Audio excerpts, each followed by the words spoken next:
السلام عليكم ورحمة الله وبركاته. ورانا من تابع شمال كفون سنجلا والله مجيء كنا سواء كتساسنا ما دام كوسوق إن جيتي داندير أرجع أكيد أنا سمعنا طلبان جرا والله ما دام كوتس وان جتاجي تجد فوري وسو ما دام كون أرجعني كلاسيك يا سانجلتة أما سينكابدو واتكو سينكابدو مجيء كنا أمارا إنه سنة همتة Akkasiraa yaadhaan jettee baasbooraan qabdu waggaa tokko biroo jettee qarshii waggaa tokko dhoggattee madaamin tomte qaxaqattee daandii irratti wallahi darbitee dhiste innaa ganama yoo danda'e wallahi taaskii yaame taaskii bakka shorxaa wallahi baay'ee tokko garaana nyaatti fiidiyoo kana rabbi rasuuli jedha sheer koppileek waliif godhaa isiniin jedha amaanaa isinitti haa ta'u yoo namni firasii aanteen isi beeku yoo jiraate wallahi dhufanii na biraa fuudhanii haa geessanii isiniin jedha.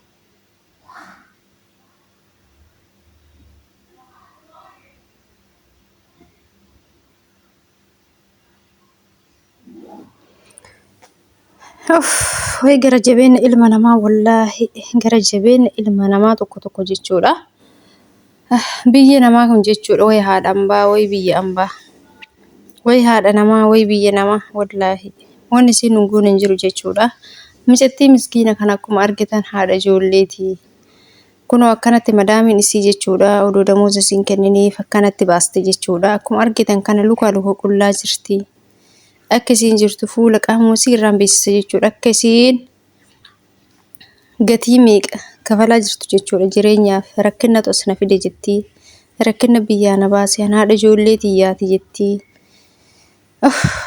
Wallahi rabbummaan isii haa laaffisu malee. Dhugaa rabbi dubbachuuf baay'ee ulfaata jechuudha. Maaliif jennaan biyya namaa kana jechuudha yoo dhufu mana nu ga'uun beeynu. Warri mana nagaa isin ga'e jechuudha wallahi alhamdulillah jedha rabbii keessanii galata galfadhaa jechuudha. Dalagaan hagamuu yoo ulfaate waannaan amala warraasan jechuudha.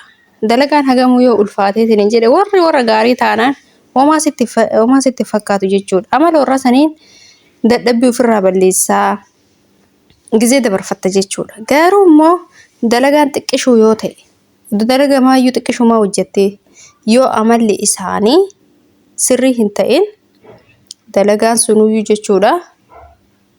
Dalagaa mana 4-5 sitta jechuudha. Kanaaf ijoolleen baay'een dalagaan baay'ee jiraachuu baatee odoo mana maatii xiqqaa ta'ee jettanii warra akkas jettan fa'aa hin jiraasuun murteessaa warra mana keessaati jechuudha. Mana san keessa nam tokkochi amalli isaa badaa taanaan namuma santu hojii sitti ta'a jechuudha. Mataa si nyaata jechuudha. Kanaaf ijoolleen keenna warri mana gaarii madaamii gaarii bira sin ga'e alhamdulillah jedha galata galfadha. Wallahi hojiin hagamuu yoo ulfaate warra gaarii taanaan suutaa hojjetta jechuudha. Homaa hin taatu.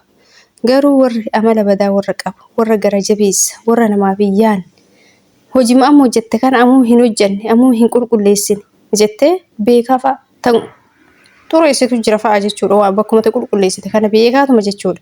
Silaa hojiin hin jiru haa deebitee qulqulleessite jechuuf si dadhabsiisuuf hara galfii si dhorguuf jechuudha. Kanaaf ijoolleen keenya wallahi rabbiin sinaa eeguu bakkuma jirtan jechuudha.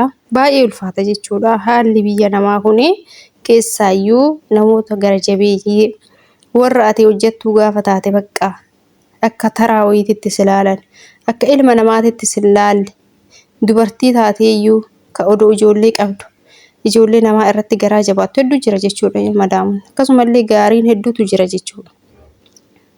Kaati nama ta'uu si beekan jechuudha. Kaati ilma namaa ta'uu haqa kee kan miliisin kasi zollomne hedduu jira jechuudha. Akkasuma immoo kasi zolloman kammaan hin jiraame bakka simaa mana isaanii hojjettu kan hara galfii si dhoorganii si cinquu fi yaadan ganamaa galgala hedduu jira jechuudha. Kanaaf ijoolleen keenya rabbiin isin haa gargaaruun isiniin jedha. Wanuma hundaayyuu warri hojii nu baay'atee garuu isin amala gaarii qabdii hojii dadhabee ecci biraa bayaa maal jettan tasgabbaayaa. Waannaan amala namaati waannaan amala warraati hojiin humaan ta'u. Warri amala qabaate taanaan atamala qabaate taanaan amalaan qabda jechuudha. Kanaaf ijoolleen keenya du'aa godhadhaa bakka gaarii warri isin ga'e immoo alhamdulillah jedha yoo kana laaltan isin jedha obboleeyyan kiyyaa.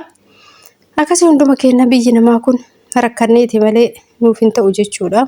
Alhamdulillah ala kulli haal waan hundaafu Akkas isinin jedha obboleeyyan kiyya.